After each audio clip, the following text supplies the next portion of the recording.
झालेल्या आहेत माझ्या भाकरी बनवून. हे बघा छान अशा ज्वारीच्या पिठाच्या भाकरी. आमच्याकडे आम्ही जास्त ज्वारीच्याच भाकरी खातो.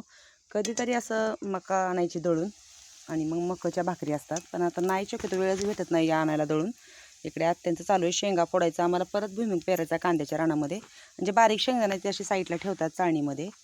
तर हे बघा भाकरी बनवून झाली. आता म्हटलं भाजी बनवावी. भाजी थोडं कारलं बनवायचं आहे. छान ह्याचं कारलं मी काप करून घेतले, धुवून तव्यात भाजणार आहे आणि तव्यातच परतून घेणार आहे. जास्त काय त्याला हे करायचं नाही आहे, नुसती छान परतून भाजी बनवायची आहे. हे बघा भाकरी चुलीवरच्या माझ्या छान अशा चुलीवरच्या भाकरी खूप छान होतात. मला चुलीवर स्वयंपाक करायला खूप आवडतो.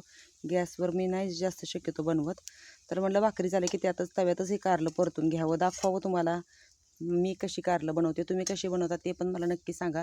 तर कारलं धुवून घेतलं, तव्यात टाकलं. कोवळं कारलं ताजं असल्यामुळे लगेचच काप असे बघा बारीक बारीक दिसायला लागले. ह्याच्यातच थोडंसं तेल घालायचं, येसूर, हळद, मीठ आणि थोडंसं नॉर्मल शेंगदाण्याचं कूट असं मी बनवलं आहे. तव्यातलं कारलं कसं वाटलं मला नक्की कमेंटमध्ये सांगा. तर चला भेटूया अशाच एका पुढच्या व्हिडिओमध्ये.